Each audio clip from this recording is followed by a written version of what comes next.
নমস্কার। বাংলা সেরা গল্পে সবাইকে জানাই স্বাগত। শুরু করছি আজকের গল্প। আজ পড়ে শোনাব বলাইচাঁদ মুখোপাধ্যায়ের লেখা গল্প ট্রেনে। তাহলে শুনতে থাকো। গল্পের নাম ট্রেনে। ট্রেনে এক বৃদ্ধ চলিয়াছেন। বৃদ্ধ হইলেও লোকটি যে এককালে শৌখিন ছিলেন তা বেশ বোঝা যায়। মাথার চুল হইতে আরম্ভ করিয়া পায়ের মোজাটা পর্যন্ত তাহার বিগত যৌবনের রুচির পরিচয় দিতেছে। হাতে একটি মোটা বর্মা চুরুট, খবরের কাগজে নিবদ্ধ দৃষ্টি। তিনি কামরাটিতে একাই ছিলেন। কিউল স্টেশনে ট্রেন থামিতে একটি 19-20 বৎসর বয়সের যুবক আসিয়া সেই কামরায় উঠিল। যুবকটির ঘাড় চাঁছা, গোঁফ ছাঁটা, চোখে সস্তা দামের খেলো নীল চশমা, পরনে চুড়িদার পাঞ্জাবি, পাঞ্জাবির অন্তরালে গোলাপি গেঞ্জি, মুখে বিড়ি, বগলে একটি মাসিক পত্র। আসিয়াই বেঞ্চি বাজাইয়া গান ধরিয়া দিল। কে বিদেশি মন উদাসী, বাঁশের বাঁশি বাজাও বনে।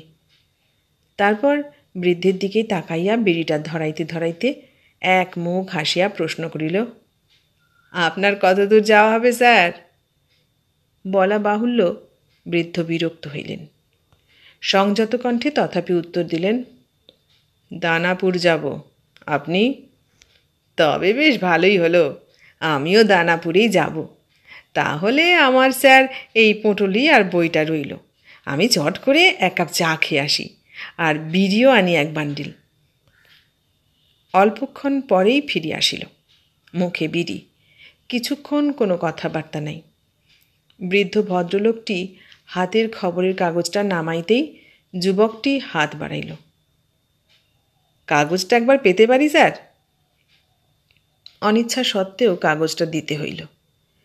একটু পরেই যুবকটি বলিয়া উঠিল, ইস, একটি ছোকরা আত্মহত্যা করেছে দেখছি প্রেমে পড়ে। বৃদ্ধ যেন ওত পাতিয়া বসিয়াছিলেন। সশব্দে ঝালটা ঝাড়িয়া দিলেন। আজকালকার এই গোঁপছাটা ছোঁড়াগুলোকে দেখলে গা জ্বলে যায়। যুবকটি কিছুমাত্র না ছুটিয়া পানের ছোপ ধরা দাঁত বাহির করিয়া হি হি করিয়া হাসিয়া উঠিল। আপনাদের ছোকরাকালে কি আপনারা প্রেমে পড়েননি? সব যুধিষ্ঠির ছিলেন? বৃদ্ধ বলিলেন, যুধিষ্ঠির হয়তো ছিলাম না, কিন্তু বেয়াদব ছিলাম না। বুড়ো লোকের সম্মান রেখে কথা কইতাম। ছোকরা দমিবার নহে, আবার হিহি করিয়া হাসিয়া বলিল, আপনারাও প্রেম করতেন তাহলে? বৃদ্ধ ভ্রু কুঞ্চিত করিয়া রহিলেন। খানিকক্ষণ পরে বলিলেন, আপনার হাতে ওখানা কি কাগজ, দেখি একবার। হ্যাঁ হ্যাঁ স্যার, ওতে বেশ একটা ভালো গল্প আছে, পড়ে দেখুন। মগ ডালে, পড়ে দেখুন। বৃদ্ধ মাসিকটির আদ্যপ্রান্ত উল্টাইয়া মগ ডালে পড়িতে শুরু করিলেন। লেখকের নাম নাই। বৃদ্ধ পড়িতে পড়িতে বর্মাতে দুটো টান দিয়া বুঝিলেন ধরাইতে হইবে। দেশলাইটা কোথা গেল? এ পকেট সে পকেট খুঁজিতেছেন, এমন সময় যুবকটি চট করিয়া নিজের দেশলাইটা হইতে ফস করিয়া একটা কাঠি জ্বালাইয়া বলিল, এই যে, আসুন স্যার। থ্যাঙ্কস। কেমন লাগছে স্যার গল্পটা? একেবারে ট্রাশ, শেষ হলে বাঁচি। শেষের দিকটা দেখবেন, রস আছে। দেখা যাক। বাগানের দৃশ্যটা কেমন লাগলো? বেশ অদ্ভুত, তবে কোনো জিনিসই শেষ পর্যন্ত না পড়ে কিছু বলা যায় না। যুবক কিছু না বলিয়া আরেকটি বিড়ি ধরাইয়া গান ধরিল, ফুল বাগানে ঝুলবি যদি আয়, এই ভরা জোছনায়। বৃদ্ধ পড়িয়া চলিয়াছেন। বাহিরে জ্যোৎস্নায় ফিনিক ফুটিতেছে। গল্প শেষ হইলে বৃদ্ধ বলিলেন, একেবারে বাজে। যুবক বলিয়া উঠিল, কেন? শেষকালটায় যেখানে মণিমালা কদম গাছের মগডালে উঠে বসে আছে, আর নায়ক ভুলে মনে করছে যে সে তালপুকুরে ডুবে গেছে, আর সেই ভেবে ক্রমাগত সাঁতার দিয়ে খুঁজছে, সেখানটা ভালো লাগলো না আপনার? রাবিশ। আজকাল ছেলেরা বোধহয় সত্যিকার মেয়ে মানুষের সন্ধান পায় না। তার মানে? তা না হলে ওই রকম গল্প লেখে কেউ? এই সত্যি কথাটা কেউ বুঝছে না যে যাকে স্বর্গের দেবী বলে বলে সবাই অস্থির হচ্ছে, শি ক্যান বি ইজিলি বট। সেটা কি সব ক্ষেত্রে সম্ভব? প্রায় ক্ষেত্রেই, অন্তত আমার তাই ধারণা। কী রকম বলুন না। এই ধরো একটা কংক্রিট এক্সাম্পল দিচ্ছি। আমারই ছেলেবেলায় প্রায় বছর 20 আগে শৈরভী বলে একটি মেয়ের সঙ্গে প্রেম হলো। তার গর্ভে একটা ছেলেও হলো। ছেলেটা যখন মাস 2 তখন ব্যাস মাগি একদিন উধাও। শুনলাম তিনি রামেশ্বরপুরের জমিদারের প্রেমে পড়েছেন।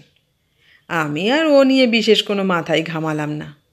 I had another girls were so cheap in those days. যুবক মুখ হইতে বিড়িটা ফেলিয়া দিয়া চুপ করিয়া বসিয়া রহিল। খানিকক্ষণ চুপচাপ। তাহার পর যুবক বিনীত স্বরে বলিল, আমায় মাপ করবেন, না জেনে হয়তো আপনার প্রতি অশ্রদ্ধা প্রকাশ করেছি। মানে? মানে শৈরভী আমারই মা। তিনি এখনও রামেশ্বরপুর জমিদার বাড়িতে চাকরানি আছেন। আপনি আমার বাবা। এই বলিয়া সে প্রণত হইয়া বৃদ্ধের পদধূলি লইল। তাহার পর হঠাৎ বলিল, আচ্ছা, আপনার নাম কি হারাধন বসাক? আমার নাম রমেশ সেন। ও যাক, তবে আপনি নন। মায়ের মুখে শুনেছি আমার বাবার নাম হারাধন বসাক। তাহলে আপনার একটা চুরুট দিন স্যার, আমার বিড়ি গেছে ফুরিয়ে। বাঁচালেন আপনি, বলিয়া ছোকরা হি হি করিয়া হাসিতে লাগিল। এতক্ষণ শুনলে বলাইচাঁদ মুখোপাধ্যায়ের লেখা গল্প ট্রেনে। কেমন লাগলো গল্পটা? ভালো লাগলে লাইক, কমেন্ট, শেয়ার করো।